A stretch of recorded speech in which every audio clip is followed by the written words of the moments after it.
Great. Okay. Thank you everyone for joining. We're doing Zimbabwe. I will explain now that the recording has started. I'll explain after Tashinga's finished what the next couple weeks schedule will look like. But thank you for the reminder to record. And next you see Victoria Falls being circled. And that's of course what we're going to focus on today with Tashinga. But first, I'll show you a quick, I think maybe 30-second or 1-minute video about Zimbabwe.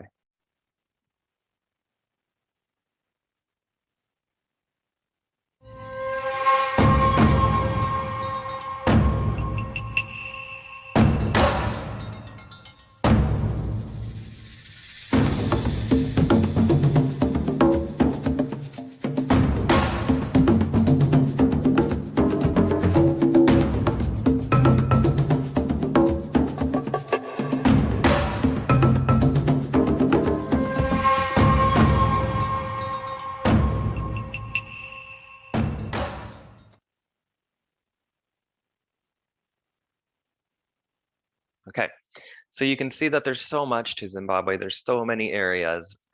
Personally, I only went to Victoria Falls, which was incredible. And so I really wanted to give you an idea what it was like there. And thankfully, I, of course, met an amazing local guide. So he's joining us today. These are pictures from Victoria Falls. Of course, you can see the actual waterfall where the town gets its name from. And Victoria Falls is on the border between Zimbabwe and Zambia. So the actual waterfall does touch both countries. The town of Victoria Falls, which is what you see in the other pictures, is in Zimbabwe. There is no town Victoria Falls, Zambia, but there is a town on the Zambian side called Livingstone, and we'll take a look at that as well later today. The middle picture is Victoria Falls train station. And over on the right, let me minimize my screen here. You can see a picture of a street in the town of Victoria Falls. And yes, there's an elephant just on the street. And over to the right, there's a building that says Shearwater. And that is actually a tour operator. And it's actually where Tashinga works. So welcome to Tashinga. He's our guest speaker today, joining us live from Zimbabwe. So thank you so much for joining us. I know it's pretty late there. Tashinga has worked in the tourism industry in a couple different positions. He was the guest service agent in the accommodation sector, and now he's a local guide in Victoria Falls. He's studying currently for a degree, almost done the degree in marketing management at the Midland State University. And he's here to talk today about Zimbabwe. So I'll stop sharing my screen so people can see who they're talking to. There you go. Take it away, Tashinga. All right, thank you for having me. Where do I even start? I used to tell Ian that I talk a lot, so sometimes I don't know where to start. Okay, so Zimbabwe, I'll just start basically with Zimbabwe in itself. It's subdivided into two main languages, which is Shona and Ndebele. I'm actually Shona, but I speak both languages. I had to learn Ndebele when I moved to Vic Falls because it's dominated by Ndebele people. And it made it much easier for me to communicate with everybody there.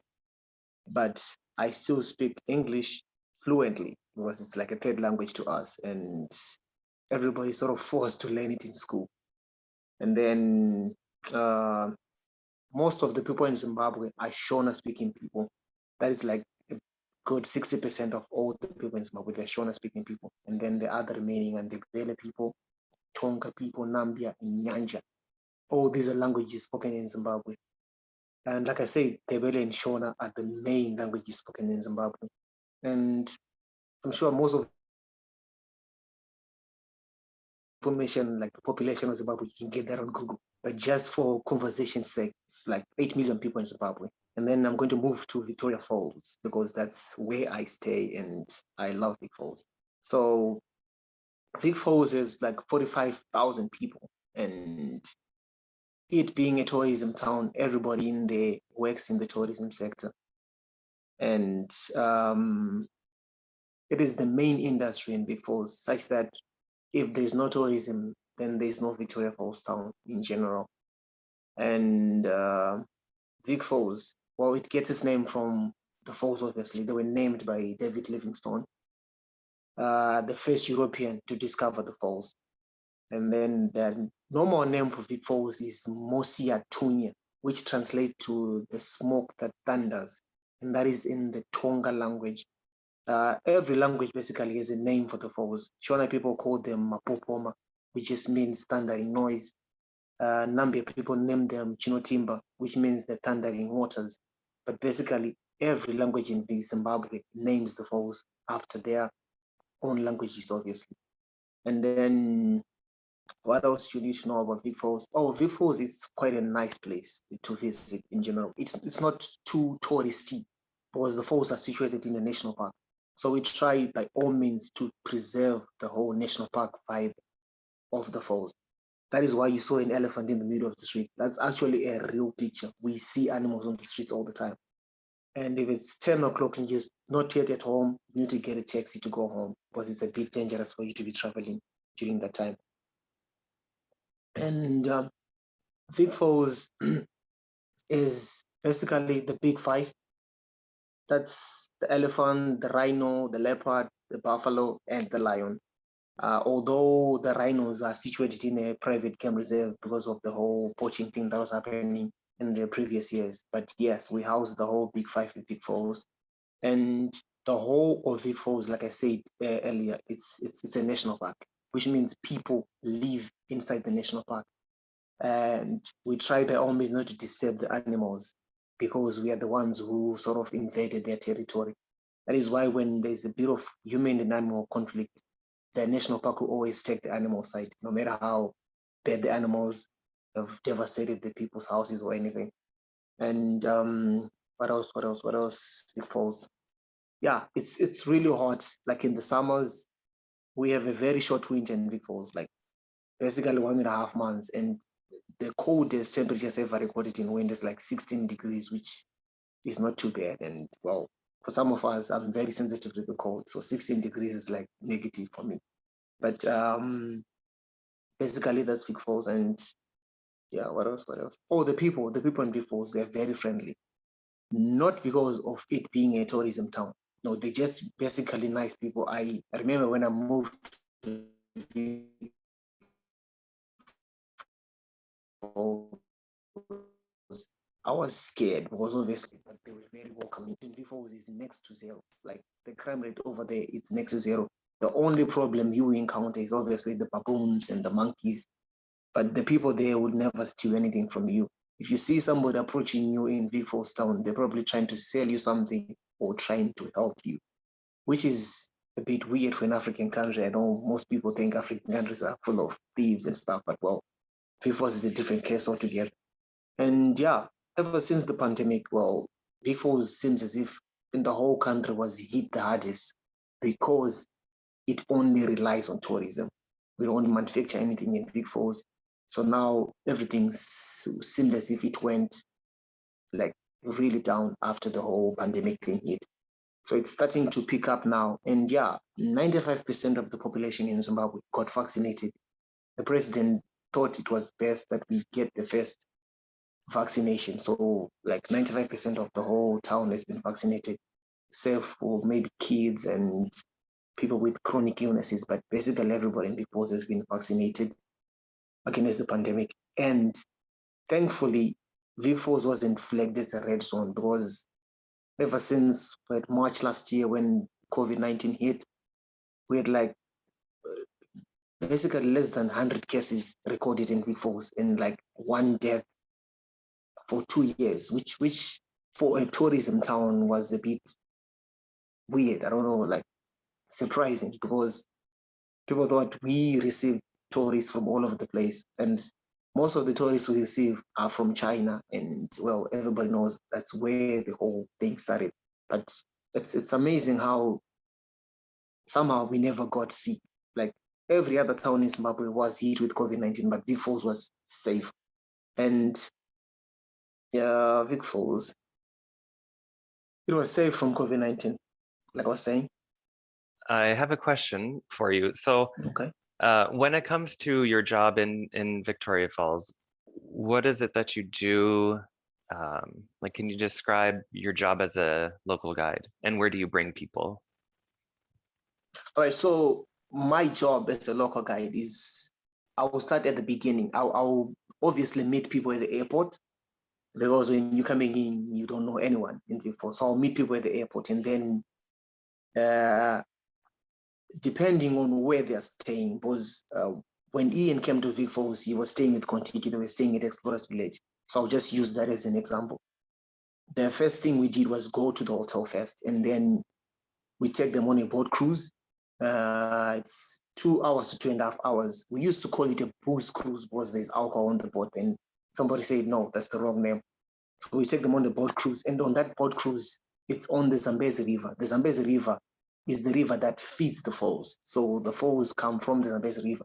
So it's upstream now, before the falls, on the Zambezi River, 2 hours. And then, like I said, I'm using Ian's trip as an example. And then we go for a dinner. It's called the Boma dinner, basically an African dinner where people get to try the food that we eat here in Zimbabwe on a daily basis. And then after the dinner, people go back to the hotel to sleep.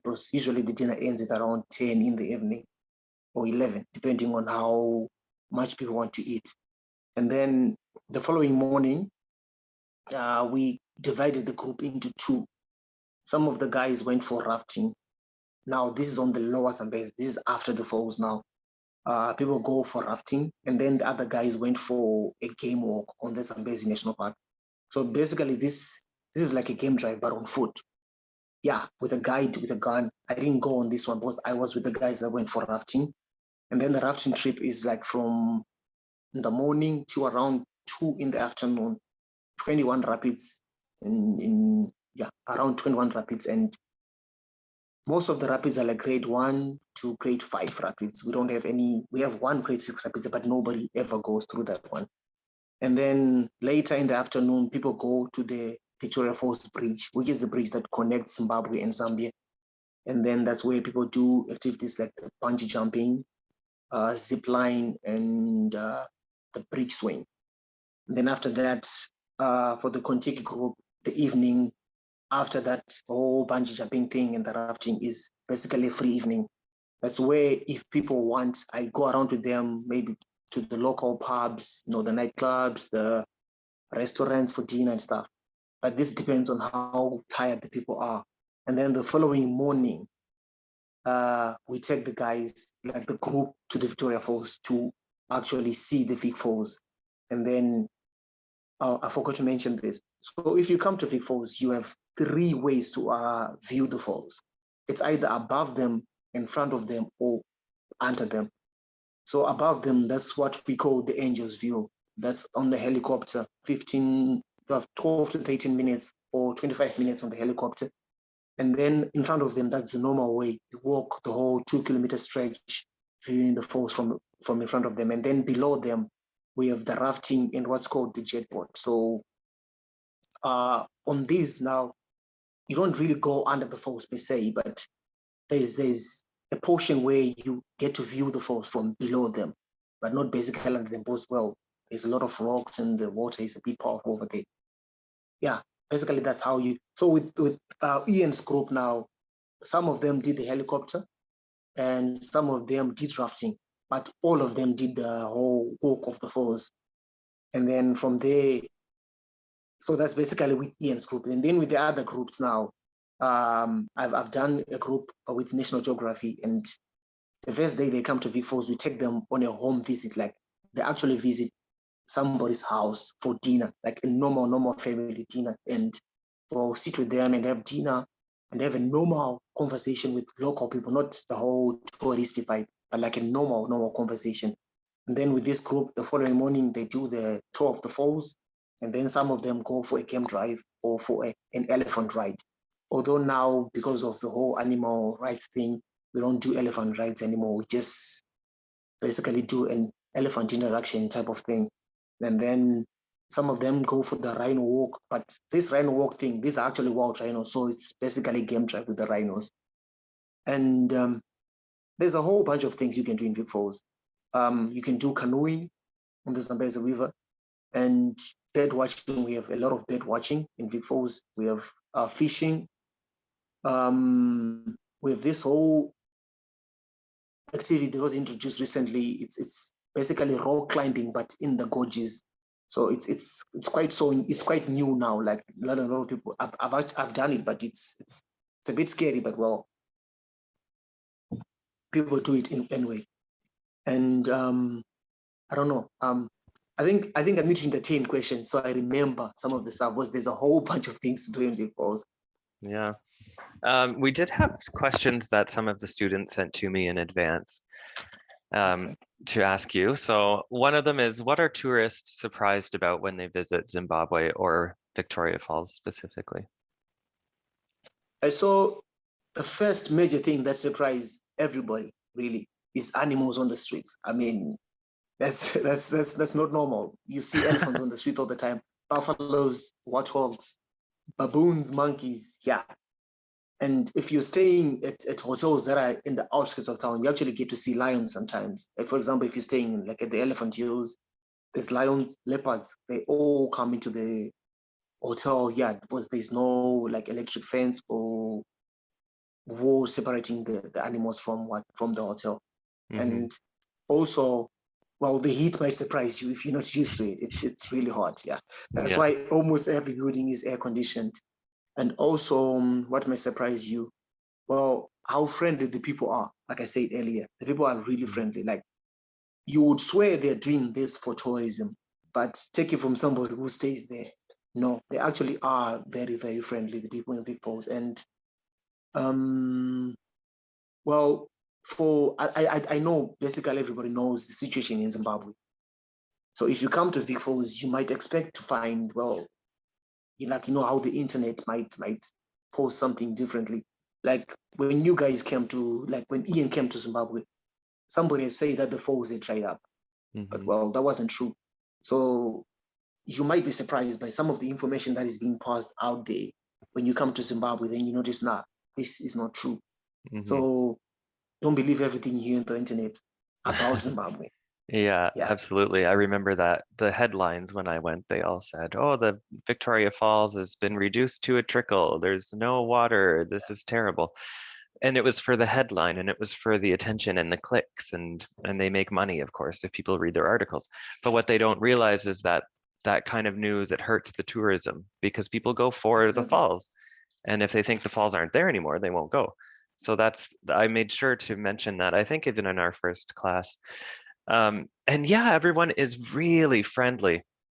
I remember the day after my tour finished, I spent one extra day in Victoria Falls. Um, and then before I flew back to Canada, and you came into town, it was your day off of work, and you came into town and showed me around the city. And we went to a market, and it was just me and maybe two other people and yourself. And as we were walking through the market, you were like, everyone was waving at you, and you would say something and then they'd say something back, and every person at every shop. And I said, do you know all these people? Like, why? You just seem to be on good terms with all of these people. But it's just, that's the way that things work there. You didn't know all of them. It's Yeah, a friendly thing to do. You wave and you say hi, and that's so just the way life is. It yeah. was wonderful. That's the Zimbabwean way. You don't pass by somebody without saying hi, Yeah. especially if they're older than you. Yeah. And Okay. yeah, Vic Falls is like one big village, so almost everybody you probably won't know them by name, but you'd have seen them somewhere, you'd have helped them somewhere, they might have helped you somewhere. So if Mhm. they see you, they'll remember your face, maybe from work, from town. Yeah. Yeah. Oh, that's very nice. So, and then another question was, someone would like to know if it's possible to have a truly wild experience if visiting somewhere that's touristy like Victoria Falls. Is there a way to have a local, more off the beaten path experience?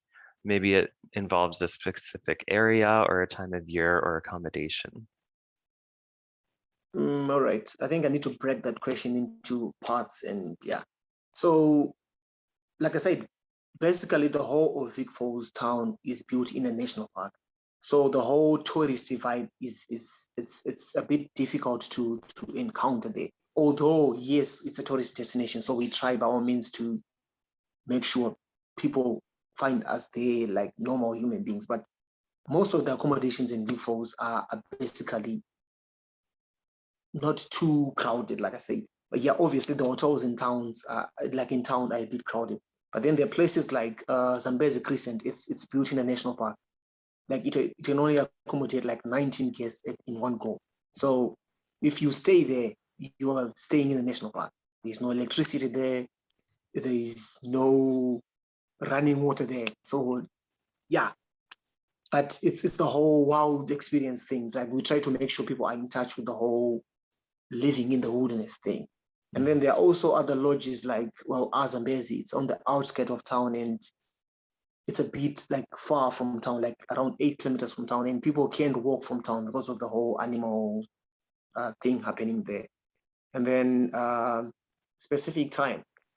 If you're trying to avoid crowds, obviously you have to come maybe around January to end of May there. That's when like the numbers are really low. Like I don't know why, but usually around those times we don't have a lot of people in Vic Falls town. In one go, I would say we have like 200 people in one go, as opposed to June to December, where we have like thousands of people coming to Vic Falls. We used to think people are running away from winter in their countries, but well, nobody ever told us why. But usually we are very busy in June. But still, there are areas like those Zambezi Crescent and Azambezi. Even if it's busy in Vic Falls town, it's never busy that side because it's in a national park. And what was the other part of the question again? Oh, I've exited it. 1 second. Let me get back in there. It was, is there a way to have a local more out of the off the beaten path experience, like to visit a specific area or specific type of accommodation?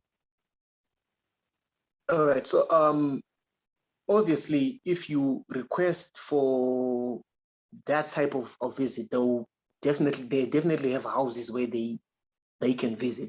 But like when I took you guys on that tour, I didn't go to a specific place. I just took you around so that you can like experience the real authentic thing without people being prepared to meet you. Like I took you guys to the market. They didn't even know I was coming there with you guys. Mm-hmm. So like we'll catch them off guard.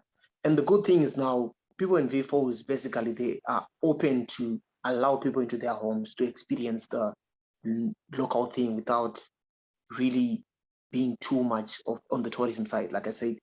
And yeah, there are houses in Vic Falls where people can go to experience. Like we have this whole rural homestead visit thing.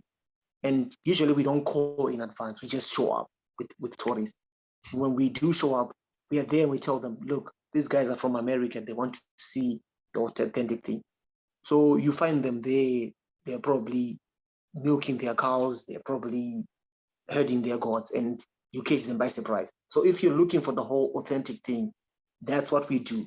We don't warn the people in advance that we're coming. We just show up. Mm-hmm. But then a specific time, like I said earlier, if you're trying to run away from the whole busy period, January to end of May is the time to come to Vic Falls. And it's also the time when the water is highest, because usually we have our rain seasons from like October to end of January. And when the rain season stops, that's when the falls actually are at its highest. Like we've recorded the highest amount of water falling on the waterfall since 1987. Last year was the highest we've ever recorded. Yeah, Oh, wow. it was really full. It's so sad that nobody got to see it because of the whole lockdown thing. But last year was like the highest we've ever recorded in quite some time. They're still actually full up to now, and it has never been like this. Yeah. Oh, Yeah, wow. they're actually full up to now. Yeah. And usually when in September they start to like drop the levels, but now they're actually really full up to now because we had a lot of rains this previous year. Mm-hmm. And so that kind of leads into this next question that was just typed into the chat. And remember, everyone, you can send me direct messages in case you don't want everyone to see your question. So this is a direct message. Speaking of dry season, the Devil's Pool, and I know that's on the Zambia side, is that right? Yeah, Okay, that's true. okay, good, because I have that later on in this lesson. So I'm glad I remembered that correctly. But have you done it? Can you explain when it happens? Like what time of the year? And how do you even get to that point safely? Because it's not really connected to the land. You kind of have to hike there in a way. So the Devil's Pool it's done on the Livingstone Island. I'm sure everybody knows of the Livingstone Island. It's the place where David Livingstone stood when he first discovered the falls. So there's a high speed jet boat that takes people to the island. Because people go there for lunch, breakfast, and high tea. Yeah. So there's a boat that takes people to the actual island. And then for the swim, people have to swim to the edge of the falls. So they put a bit of rope there, maybe for safety and stuff, but it's just there. You can actually slip off it. It's a very small rope. Like when I got there, I thought I was an excellent swimmer till I went to the Devil's Pool. So yeah, and usually it's done when it's low water season, when the water is not at its most powerful, obviously, so that people don't get to fall over into the falls. But when the water is like right now, when the water is starting to subside like this, we do what's called the Angel's Pool. It's done at a different, it's almost at the Devil's Pool, but it's a bit like a few meters away from the Devil's Pool. And yeah, the Angel's Pool, it's almost as dangerous as the Devil's Pool, but well, the name says it all, the Angel's Pool. So the Okay. Devil's Pool is done on, yeah, usually during the dry seasons, like when water levels are a bit lower. And yeah, it's a 2-hour activity, which includes, depending on what time of the day you go there. I went there for the high tea. It was around 3 in the afternoon. And we were in the actual pool for around an hour and a half because everybody requested that they wanted to swim for that long. But usually it's like 45 minutes in the water, and then you go for the high tea or lunch or breakfast where they explain the whole formation of the island and how David Livingstone was there and stuff. But well, the group I went with, they really didn't care about the whole David Livingstone speech. So all they wanted to do was swim. So Yeah. yeah. Oh wow. Yeah, I did not do it.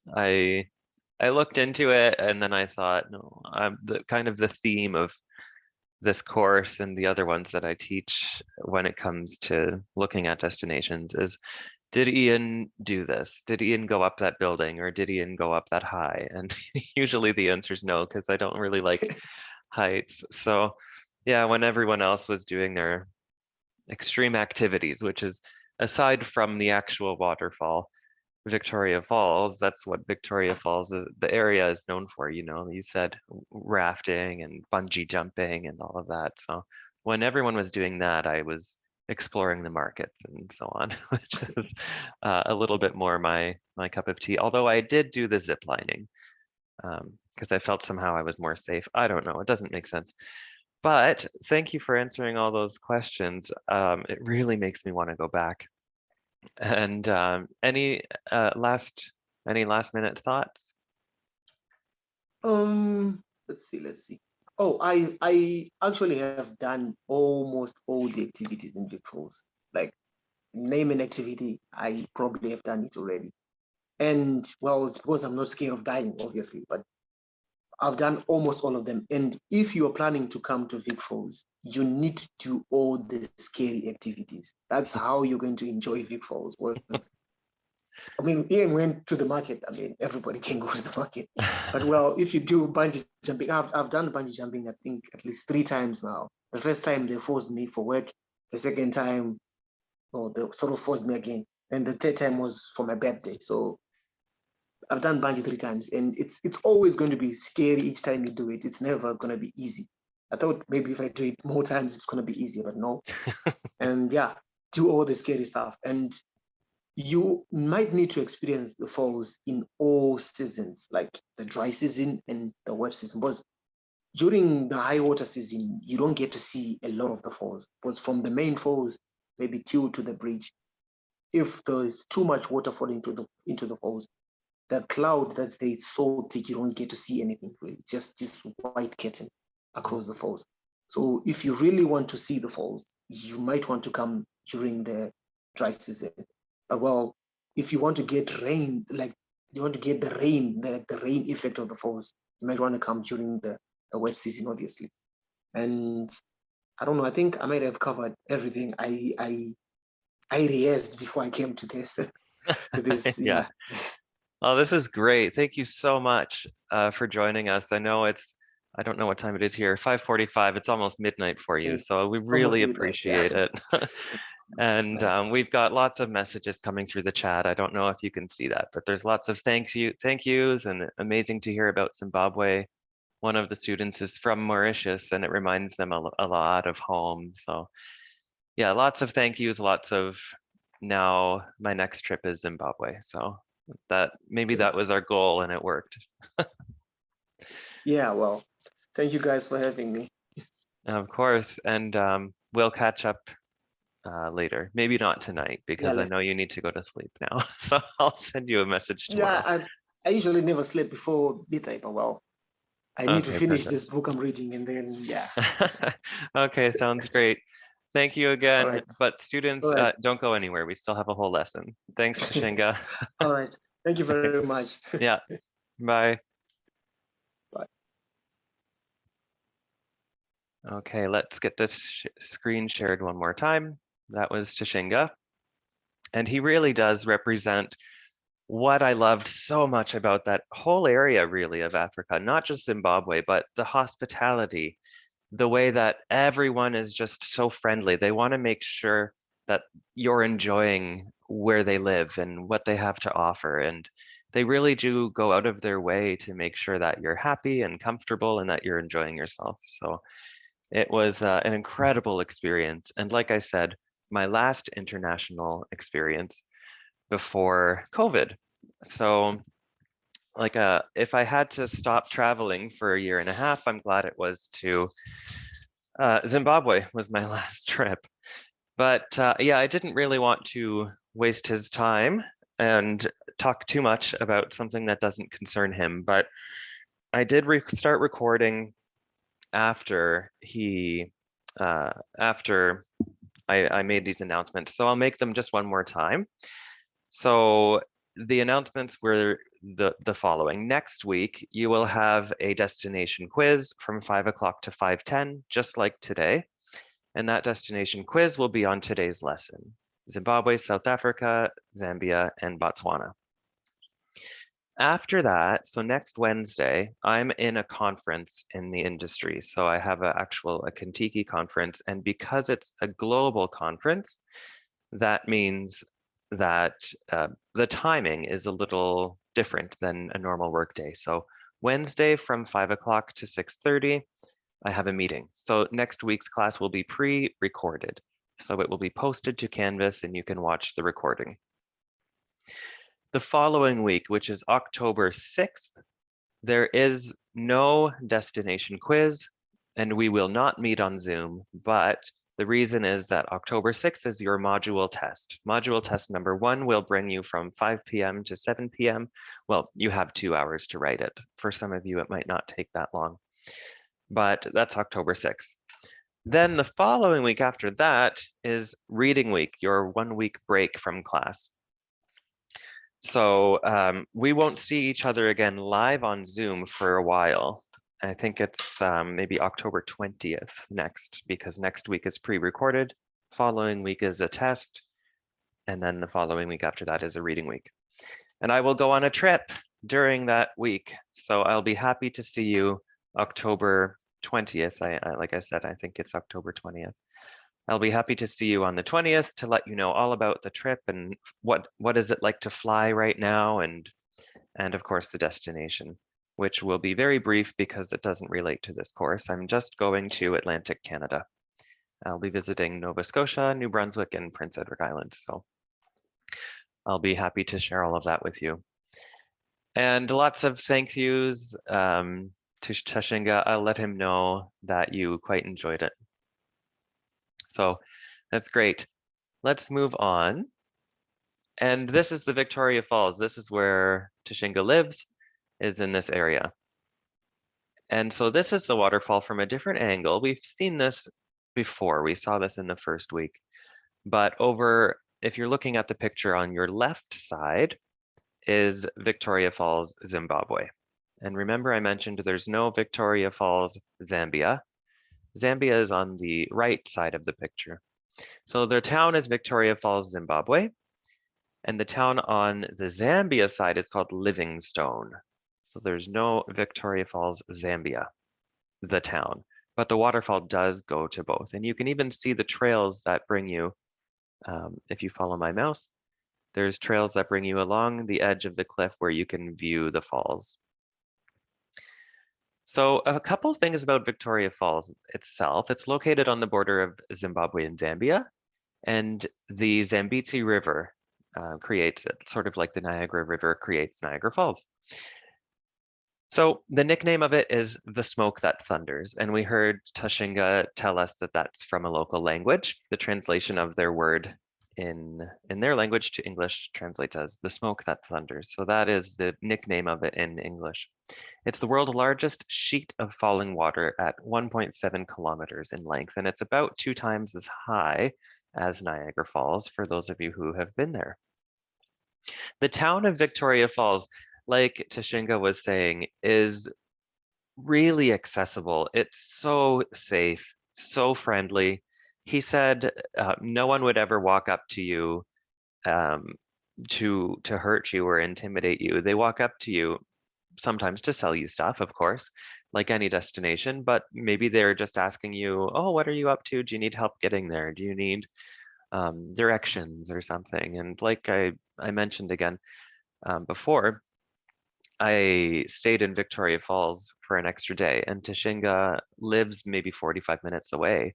And he came in on his one day off and spent time with me and showed me around the city. Or around the town.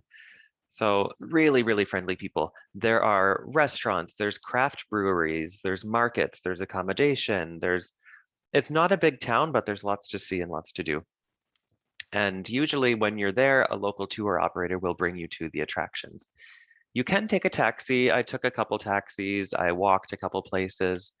Actually, now I don't know if I have a picture of the bridge from above. So if I can show you this picture one more time, this road is leaving from Zimbabwe. The bridge actually is in what they call no man's land. It doesn't belong to either of the countries. And then further on, you have Zambia. So a realistic way to get from one country to the other, I walked. I walked from Zimbabwe to Zambia. It was longer than I expected it to be, and there were fairly aggressive salespeople on the way.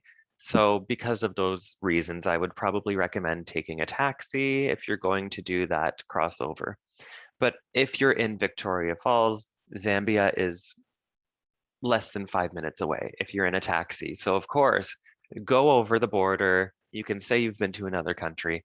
I went over and I visited a market, which we'll look at later.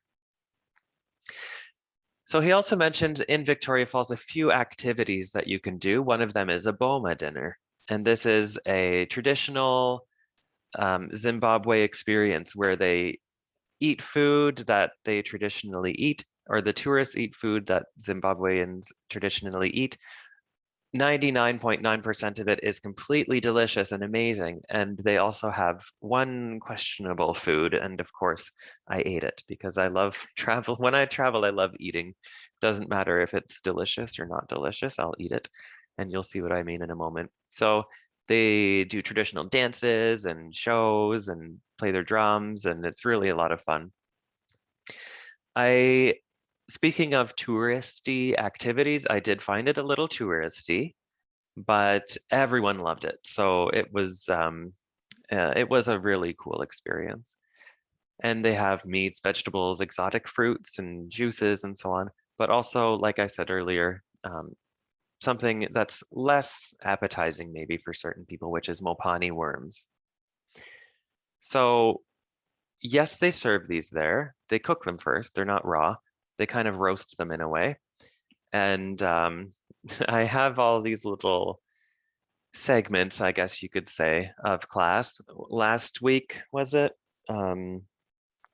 This has been another edition of Expectations versus Reality when we looked at the pyramids. But this is an edition of What Did Ian Eat? So if you're squeamish, maybe don't watch this. Ian's eating worms. Here we go.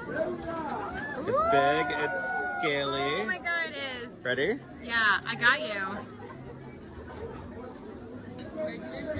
Crunchy. Crunchy? Yeah. Does it taste like bacon?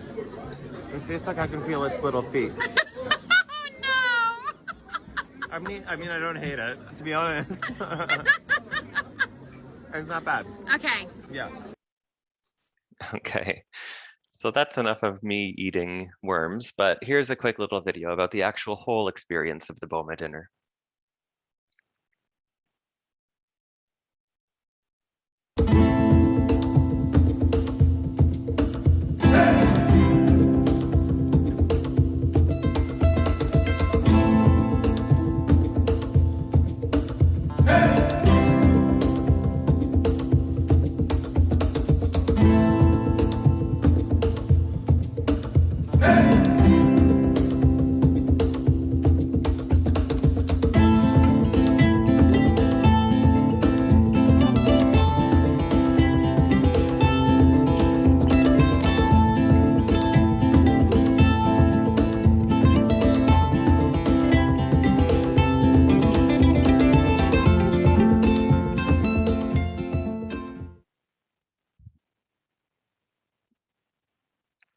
So you can see even the guests get to wear their traditional clothing and so on. It is a lot of fun. There's dancing and there's really delicious food, which I didn't show you. I only showed you the worms, but to be honest, I didn't find them that gross. I kind of enjoyed the taste. The texture was a little odd, but the taste wasn't so bad. So elsewhere in Victoria Falls, you have the Victoria Falls Hotel. This is the fanciest hotel for sure in Victoria Falls. It's their 5-star hotel. And from, if I was the photographer and I turned around, you'd be able to see Victoria Falls Bridge. So this was built in 1904. It's near that railway station that we saw, and it was for the passengers on that railway. It was named Victoria Falls Hotel after Victoria Falls, which was named Victoria after the Queen Victoria. So because of that, the British royal family has ties to it. So they visited here in 1947 when the Queen was Princess Elizabeth. She wasn't quite Queen yet. And from the terrace, which is where this person is standing and looking at the terrace, if you turned around, you'd see the Victoria Falls Bridge, which is here. And this is where Tashinga was saying you have all of those extreme activities. This is the zip line that I did. It was really scary, but I'm glad I did it. And then right here, you can see right in the middle of the bridge, there is a platform, and that's where you go bungee jumping from, but there's also a big swing. So about here, you can see that there's cables suspended there. So you can also swing. You jump off here and you swing all the way down here, and then it swings you up and then back down and as a swing does. And then you kind of get like hoisted back up, and you have to climb a ladder from the bottom of that arch. There's a ladder that you have to climb to go up here. And that, I think, was probably the scariest part for most people. For me, in fact, just walking from here over to the edge was the scariest part. But in any case, this is the Victoria Falls Bridge. And this connects Zimbabwe and Zambia, but it's not in either of those countries. It's actually between them. And so you do the zip lining, bungee jumping, gorge swing, and below it on the water, you do your whitewater rafting. And like I said, it's really close to get into Zambia. You can walk, you can drive. And so because of the distance, it's not practical to take a flight. I mean, it doesn't make sense. You can take a helicopter, but most people will go on foot or in a car or a taxi or a bus. So that's it for Zimbabwe. We still have a lot to talk about for South Africa, so let's speed through the know before you go. There's no cash in Zimbabwe. People use cash, people will use US dollars, but the act of going to an ATM and taking money out does not exist. They have tried a few times to create their own currency, and they did, but because of rapid inflation, the value of their money just got completely out of control. So they have they have two currencies they work with. They have the Zimbabwe currency and the US dollar. Tourists will spend the US dollar. People who are working in the tourism industry, they will make US dollars. But let's say you go to the store and the cost of an apple, let's say, is it's much, much, much cheaper than this, but to make it easy, $1 US. That same apple in Zimbabwe money will be much more expensive. So it's better for the locals to be using the US dollar for now than it is to use the Zimbabwe currency. So because of that, there's this interesting relationship that the locals have with money. So they don't exclusively use money, they also exchange goods. So if you go to the market, you can bring products, you can bring goods. For example, this power converter, where you can plug it in to Africa and get North America on this side, you can bring this to a market and exchange it for something that you want to buy. It's pretty common, and they will accept two things really, things that they can resell or things that they can use for their family. So you can bring school supplies with you to Zimbabwe. You can bring feminine hygiene products with you to Zimbabwe and exchange those at markets to buy things, which is pretty interesting. I haven't been to a country that had that sort of system before.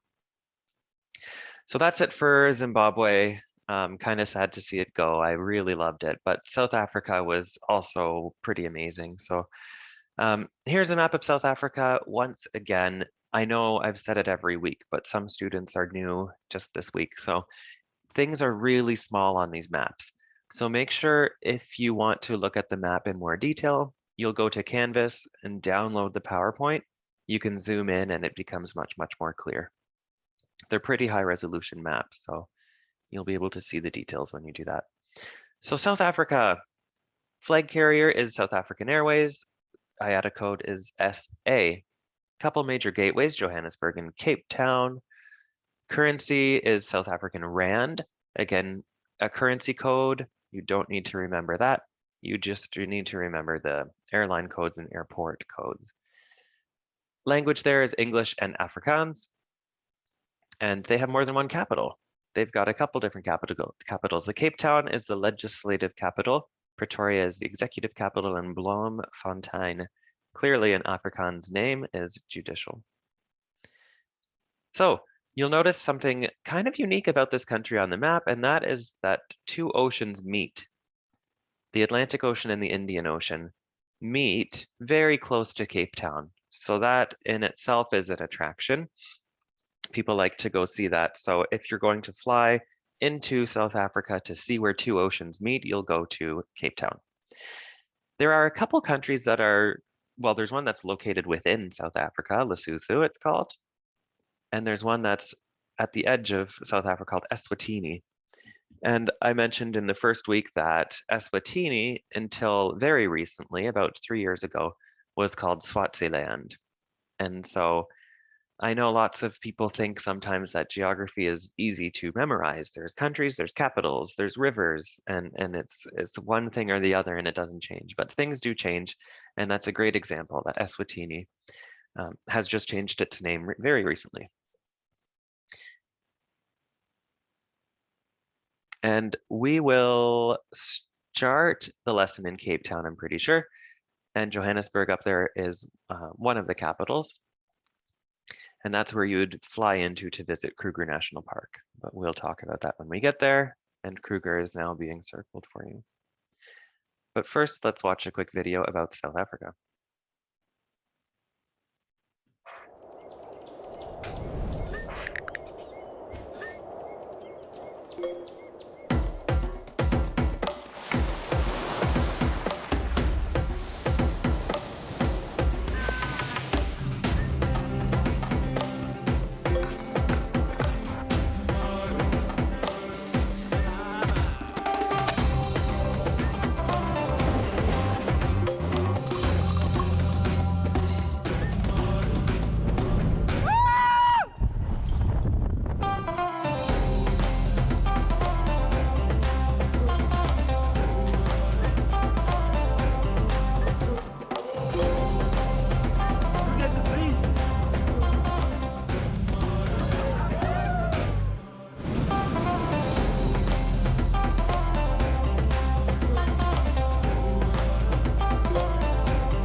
Nice little story worked into that one, into that video. Okay, so starting up in Cape Town. Again, I mentioned just a few moments ago that this is where the two oceans meet. So if people want to see where the Atlantic and Indian Oceans meet, that's where they would go. Table Mountain is a landmark right in the center of the city, and you can see it from almost anywhere. It's called Table Mountain. You may have seen it in the video. It was easier to see, but it's flat on top, and so there's lots of trails. There's lots of interesting flora to see, and I'll talk about why in a moment.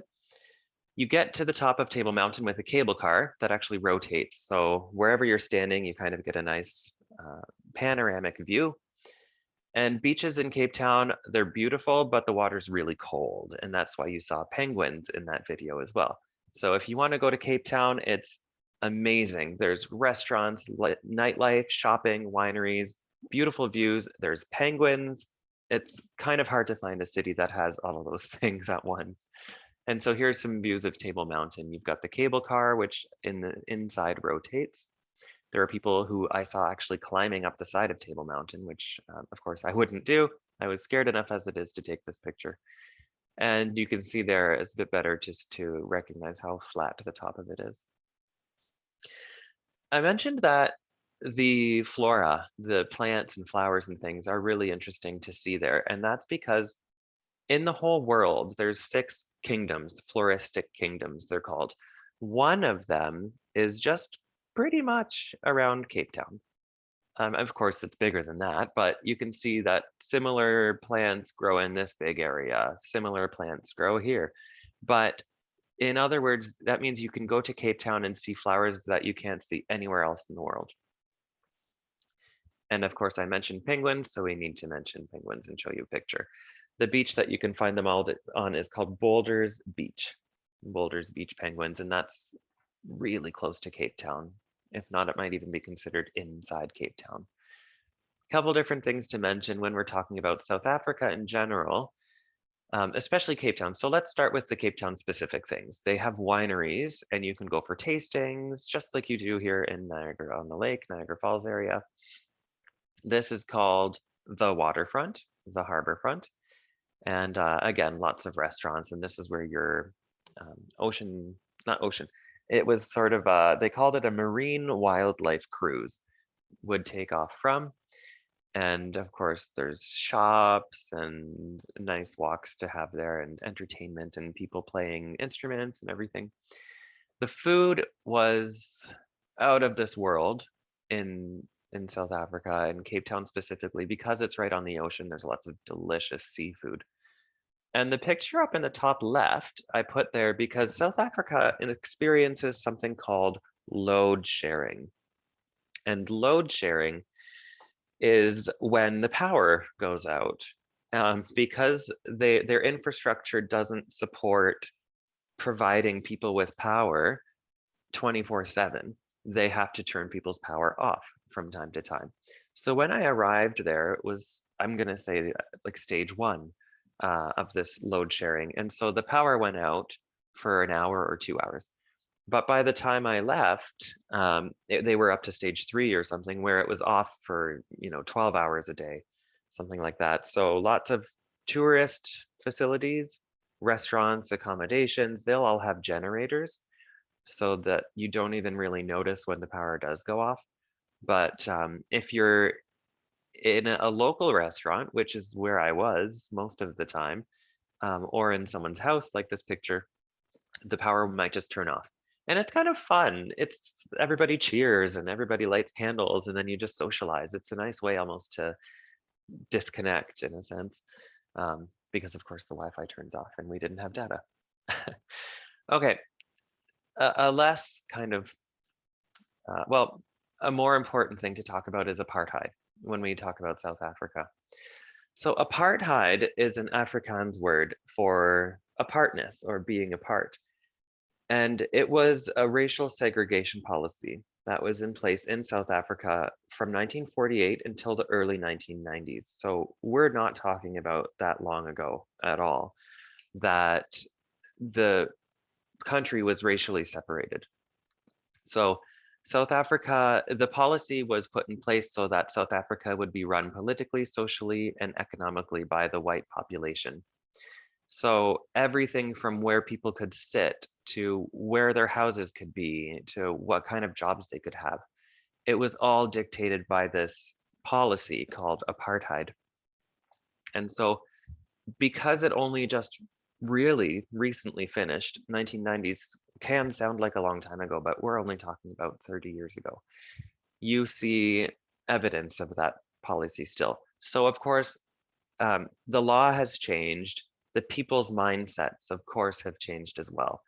But there are something called townships. And townships are neighborhoods in Cape Town, which are low-income neighborhoods. And if you remember studying Brazil in Destination Americas, you might remember learning about Rio de Janeiro and what they call their favelas. It's sort of similar to that, but they were created for different reasons.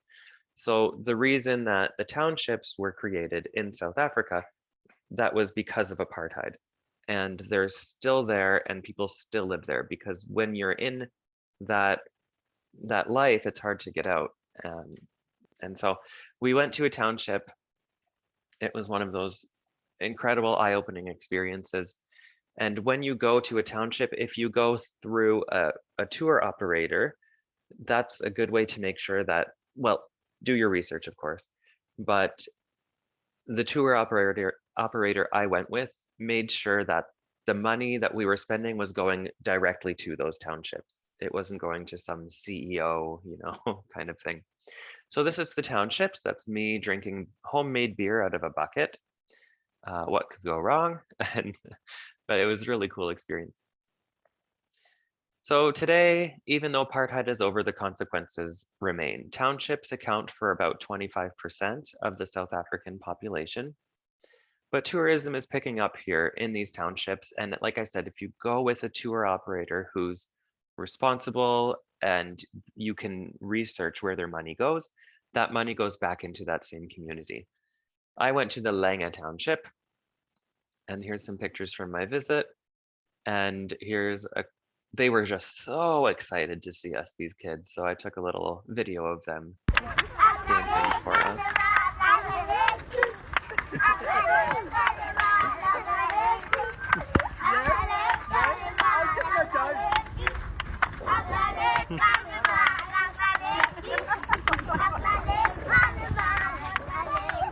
Okay, wow. So some of them have better dance moves than I do. So that was lots of fun. The township of Langa was a very nice experience. The other thing people go to South Africa for, especially Cape Town, is the marine wildlife.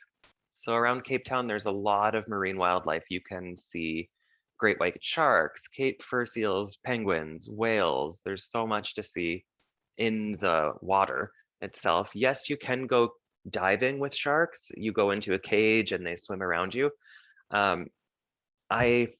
Again, without imposing my opinion on anyone here, I don't love that. And the reason is because it affects the shark's behavior. And the reason it affects the shark's behavior is because they lure the sharks in with food. And I think as we're experiencing wildlife, we should just see them from far away. We shouldn't influence their life or their behavior. So, but people do it. People want to go and people want to have that experience. Leaving from Cape Town, there is something called the Garden Route, which is a beautiful drive along the coast from Cape Town to Port Elizabeth. And it is beautiful all year round, doesn't matter the season. And throughout that drive, you can make some stops, which include whale watching, hiking, golfing, swimming, bungee jumping. There's lots of different things you can see and do. And of course, the view is the main attraction. Not too far from Johannesburg is a place called Sun City, and that's a luxury resort and casino. They have a golf course there, and the 13th hole is what you see. There is a water feature like lots of golf courses have, but at this course, there's crocodiles in the water feature. So again, you can decide whether, if you're a golfer, if you want to take that risk and do that, have that experience. So I mentioned when we looked at the map, that if you wanted to visit Kruger National Park, you would fly into Johannesburg. So Kruger is nowhere near Cape Town. Cape Town is where the two oceans meet. Johannesburg is where you would fly to go to Kruger. Now Kruger is big, really big. They said in the video it's bigger than Jamaica. It's a really big park. So we actually went to the middle sort of section of it, which took about 8 hours to drive. So it's a big area. It's Africa's largest national park, 19,633 square kilometers. About 12,000 elephants, 27,000 African buffalo live there, and a ton of other wildlife. I took this picture. I maybe forget what that animal's even called. Not a water buck. Impala, I think. But anyway, there was just so many different animals, and they told us all about all of them, and it was a little overwhelming. But about 950,000 people visit Kruger, so there are lots of tourist amenities there. I didn't expect it, but as you go into the park, the roads are paved, and there's like a food court in the middle of this area, of this section of the park. And so it is accessible. It's easy to get to and easy to go through. And like I said, close to Johannesburg. Tashinga mentioned the big five, and here are the big five on your screen. Lions, elephants, leopards, buffalo, and rhinos are the big five. And of course, we have larger animals out there like giraffes, but they're not called the big five because originally the big five were called that because of how dangerous they were to hunt, not their size. So those are the big five. You should remember those because tourists love talking about that. And you don't want to say that a giraffe is the big five. So when it comes to memorizing these sorts of things, I look at the beginning of each word. So I would think Brell, B-R-E-L-L, if that works, if you want to think of it a different way. But I would memorize Brell, and then from there I would think, okay, buffalo, rhino, and so on. Safari guides, usually when you're going through these national parks, you're with a guide. And they are the experts. They know all of the information about every animal, and not just the animals, about the plants you see. And they can look over the side of the vehicle you're in, which is often an open air vehicle. They can see animal tracks and identify what animal that was. How long ago did they walk along here?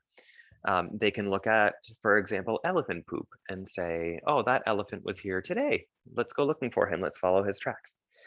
And the reason I've included a picture of a giraffe is because they interact with the trees and the wind in a really interesting way. So we saw a giraffe moving a certain direction, and the guide told us what way the wind was blowing based on that. And it's because when the giraffe goes up to a tree and eats the leaves, the trees produce a chemical that makes it taste bad because the tree doesn't want to be eaten. It's trying to protect itself. So when the giraffe chews the leaves start to smell bad and taste bad. And that smell travels through the air on the wind. And when that same smell touches other trees, those other trees start to smell bad and taste bad without even being eaten. So that wind the trees communicate with each other. So the giraffe always walks into the wind because those trees don't know that it's there yet. So, I mean, everything's connected. It was really cool to see, I mean, the interaction between not just the animals, but even the trees are alive in a sense. So when you're traveling throughout Africa, not just in Kruger National Park, but throughout where you can do safaris in Africa, so sub-Saharan Africa, you have a couple different ways to stay. Camping is not what you see here. That is glamping. So camping, you are literally in a tent on the ground. You have to help set up your tent and take it down and carry it from place to place. You have to help to cook and to clean, and to go to the washroom, you need to dig a hole in the ground. So camping can be really cheap, which is sometimes the only way some people can go to Africa and afford their trip is to go camping. The middle point is called glamping. That's what you see here. So you still have like a feeling of camping, but you have electricity and a shower and a toilet and a roof that's permanent. And then you have luxury lodges, which are 5-star accommodations. They're very expensive. I stayed in the glamping portion, but I also had a pretty significant discount because I worked for the tour company that I went with. So in Kruger, Tashinga mentioned really briefly that the rhinos are in a separate contained area. And that's because poaching is a really big problem in this part of the world. So in the picture, you see an anti-poacher. So his job is to go through the national park and try to stop poaching. In 2019, there were 594 recorded poaching incidents. And what is poaching? It's when an animal is killed and its parts are harvested, essentially. So the rhino is the most sought after. It's the one that most poachers want to kill because their horns are really valuable in certain cultures. Certain cultures believe that if they grind up that horn, then it goes into medicine and it helps you. It's really devastating because Kruger is now home to around 7,000 to 8,000 rhinos, but that number is after a 70% decline in the last 10 years. So these guys, there's actually, basically how they described it is there's a full war between the anti-poachers and the poachers. They have helicopters, they have like different armies essentially that go around to different parts of the park to help stop this. And so we actually stopped there on our trip, and part of the money that we paid to go on the trip went to this anti-poaching center, which is a nice way to give back when you're traveling. But otherwise, how do we interact with wildlife responsibly when we travel? It's a big question and sometimes a bit hard to answer. But some guidelines, and this came from it's called the Tread Right Foundation, which is a sustainability program that belongs to the Travel Corporation. But what to do with wildlife? Maintain a respectful distance from wild animals and don't make lots of noise. One of the people actually it was the driver of our vehicle, who was different from the safari guide in this case. It was just a driver. His text message alert was the sound a zebra makes. And the safari guide told him to turn that off because you really don't want to affect the wildlife behavior. If a zebra hears a noise, then he might go over there. And if he goes over there, he might be exposed to tourists. And, you know, it's best to just leave them alone. Research the places you're visiting, the venues you're visiting, to learn about their animal welfare practices. Research the criteria. If you go to a sanctuary, is it being run responsibly? We'll talk a lot more about, especially elephants, when we talk about Asia in about a month, but we'll go over that. And say something. If you don't think the animals are being treated well, don't participate in that activity. Maybe contact the tour operator and say, I don't think this was a good experience. You maybe should stop doing that. And companies listen. When I went to India with On the Go tours, they had elephant rides. And one of the people in the group wrote to On the Go and said, this is why you shouldn't do it, and so on. And they stopped. So people, the tour companies will listen. What not to do. Here's the rhinos, little baby rhino there. What not to do with wildlife. So don't touch, feed, chase, ride, or harass wild animals. And we also talk about the difference between wild animals and domestic animals when we talk about Asia. Don't take a wildlife selfie if that animal is being held, hugged, or restrained.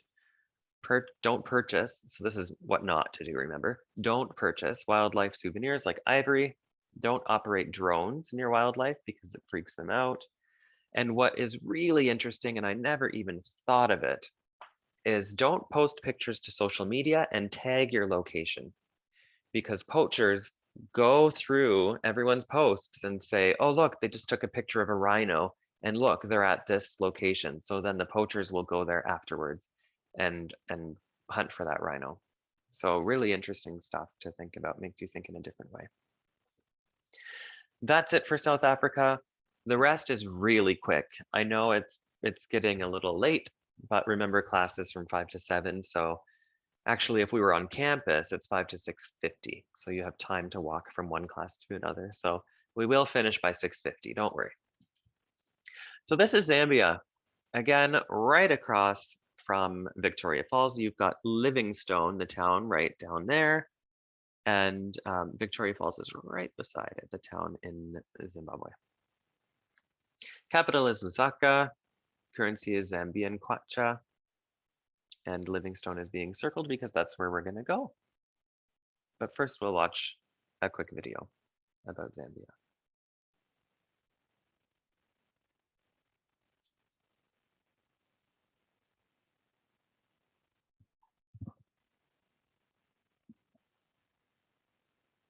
Welcome to Zambia, a land of adventure.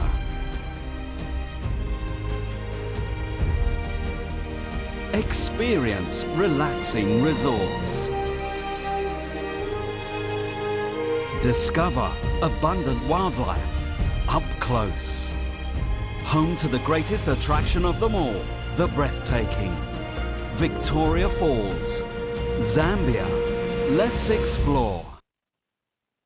Of course, both Zimbabwe and Zambia will advertise Victoria Falls as an attraction because it's so spectacular. It's like Canada and the United States.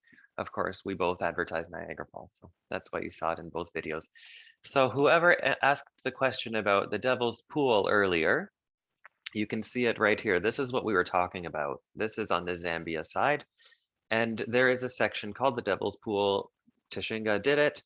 I did not. Where you can swim right up to the edge of the waterfall. So you're about 2 times higher than Niagara Falls at that point. And all around you, there's just water thundering down. But in that very specific section, it's relatively safe. So that's on the Zambia side. The town I've mentioned a few times now is called Livingstone in Zambia. And there's a lot to do, just like in Victoria Falls, but I did not spend too much time there. I just spent one day exploring. So this is the town on the Zambia side of the Victoria Falls Bridge. The Maramba Market is a local market near Livingstone. And that's where I went. There are no tourists. It was me and 2 other people that we were the only tourists, which was so nice. It was amazing to see what was sold there. It's everything that you would need just to live your life is sold there. So there's a stand that has bars of soap. There's a stand that has clothing. There's a stand that has fruits and vegetables and what you would normally see at a market. But really, it's it is a one-stop shop for locals. So it was so cool to walk through there and try some of their foods and just absorb all of the sounds and sights and smells. And moving on from there to Botswana. There's our capital city, Gaborone. But I went just, again, really close to Victoria Falls. So you've got Victoria Falls about here, Livingstone in Zambia right here, and then Botswana. We just drove. It was maybe 20 minutes to get to Chobe National Park. But before I mention anything more about Botswana, there's a fabulous story about how they came up with their national animal and their flag. So remember when we spoke about South Africa, we talked about apartheid and how it was a racial segregation policy where Black people and white people were forced to live in different areas and have different jobs and all of that. Well, of course, the rest of the world said, this is a terrible idea. You shouldn't be doing this. During apartheid, Botswana became an independent country. And they wanted to make a statement. Botswana said, how do we let the world know that we are welcoming, we support everyone, we don't want segregation, we want people to live together. So there's a few things you need when you become a country, or most countries have, I should say. So Botswana thought to themselves, how do we make this statement? So they made their national animal the zebra, because it's half black and half white. And the flag of Botswana shows a black line with white lines around it, symbolizing that the indigenous population of Africa gets along, they're friends with the European population of Africa. So it's a beautiful story, the national animal in the flag of Botswana. And the blue of the flag, in case you're curious, represents the water, whether that's the Chobe River or just the rain, because at certain points of the year, it's really dry. And you can see that the Kalahari Desert is also in Botswana, mostly Namibia, but a little bit of it is here too. So I loved that story when I was there. And that's the kind of stories you remember when they tell you what the flag's about, for example. It doesn't seem, if you just saw it, you wouldn't really know, but great story that goes with it. So let's go not to Gaborone, the capital, but up to Chobe National Park. And before that, we'll look at our Botswana video.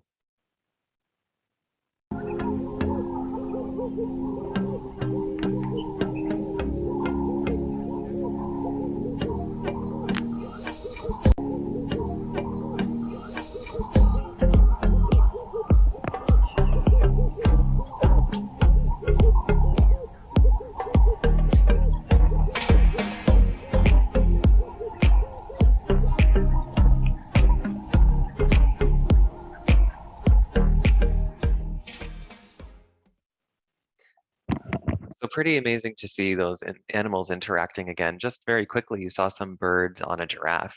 And it looked like they were kind of bothering the giraffe, but they don't mind because the birds take away the pests. They take away the ticks and stuff. So now we're in Chobe National Park, which is in Botswana, really close to Victoria Falls, Zimbabwe, and Livingstone, Zambia. This is the national park in Africa that has the highest density of elephants.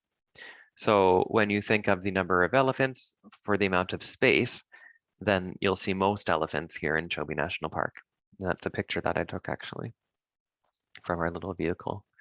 The Chobe River runs right through the park, and actually Namibia is on the other side of the river, and that attracts animals from all over the area because there's water.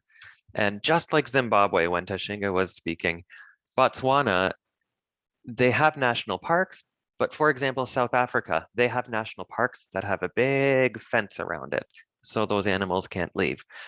It is the opposite in Botswana and Zambia. You'll see houses and hotels and markets with a fence around them. The whole country is open to the animals. Like Tashinga put it, we've invaded the animal space. So they do have national parks, but the whole area is just open. The animals can move freely, and they did that on purpose because of migrations. You'll hear about migrations next week, but that's when a big group of animals will move seasonally to a different area. And they didn't want to stop that because just to put fences around a park or to put borders between the countries. So, oh, and that's what that message says there. So when we were in, picture this national park with a river in the middle. Botswana's on one side, Namibia is on the other side. We pulled up and the guide kind of perked up and looked around, and we said, what's going on? And he saw two zebras swimming across the river into Namibia, and zebras don't swim. It was kind of a desperate moment for them because we looked over on the shore and there was a lion. So these zebras were just being chased by a lion, and the zebras were swimming over to Namibia. And zebras can't swim. It was desperate. So they were kind of sinking and starting to fail. And we were just holding our breath, hoping for the best. And suddenly, 3 crocodiles from different points in the river started to swim towards the zebras. It was insane. It was like watching a TV show. But anyway, eventually they made it. They got to the other side and just ran as fast as they possibly could. So the things you see here, we also saw an impala giving birth, which was the first time. The guy had been working for 30 years in the bush. They call it, the bush is what they refer to as their national parks. The guy was working for 30 years in the bush and had never seen a birth. So it's pretty incredible what you can see over there. Here are some pictures I took while I was in these national parks. That guy can hear something. He's thinking maybe there's danger. These guys look like they were maybe kissing, but they were in a fight. They started ramming each other afterwards. The following picture maybe is a little bit graphic, but I'll tell you when it's gone if you want to close your eyes. This is a lion there was a stampede of buffalo that morning, and we could tell by the tracks, the paw prints really in the sand. And the guy said, oh, there was a stampede, we'll see some kills. So here's a lion. I took that picture. The lion was telling me with his eyes, this is my breakfast, don't come close to me. And the picture's gone in case you were shutting your eyes. So a few things know before you go, before we wrap up for the day. Visas are required for Zimbabwe and Zambia. They can be purchased at the border. So again, just like Egypt, if you want a visa for a Canadian passport holder, for Canadian citizen, you need a visa, but you buy it when you get there. Southern Africa can be very, very hot, but in the mornings can be cool. Notice I didn't say South Africa, I said Southern Africa. So all of those countries we just studied can be pretty cold in the morning. So bring layers, bring a light jacket, bring a scarf or something. And then when the time comes that the day heats up, you can just take those things off. Bring a good pair of binoculars. The best purchase you can ever make. Spend as much as you can within reason. You will not regret it. You'll be able to see it really up close. If you have ever looked through a good pair of binoculars, you'll know what I mean. But buy those binos to see those rhinos. Cash in Zimbabwe, we already talked about that. You can bring goods. They will accept US dollars as well, but something interesting to think about. And load sharing in South Africa. And that's when the power goes out from time to time. A couple of reminders to do for next week. Read those pages in our book. The World by Lonely Planet. Those correspond with the countries we just studied, and there's some questions for you to answer on Canvas. Complete the map work on Canvas and the activity as well, which will prepare you for your destination quiz. And that destination quiz will be next week from 5 to 5:10, and it will be about these countries. Again, after that, you will not have a live class. There will be a pre-recorded class, and that will be available shortly after this class, actually. But if you wanted to wait, you can watch that on the 29th. After that, on the October 6th, we have our first module test, which is from 5 o'clock to 7 o'clock. So on October 6th, you do not have a destination quiz, just your module test. And after that is reading week. And then after that, we'll have a class again. That's when we do our Asia introduction, as well as Southeast Asia, Thailand, Laos, Cambodia, and Vietnam. So lots going on in the next few weeks. I won't see you live for a month, basically. So if you have questions, please email me. If you do want to meet, we can meet on Zoom. Aside from reading week, I will be at home at my desk. So during your module test, I'll be on my email in case you need help. And if you wanted to meet for whatever reason, if you have questions, we can meet, set something up on Zoom. So I'm not disappearing for a month. You still have access to me, but in terms of our Wednesdays, you might not see me.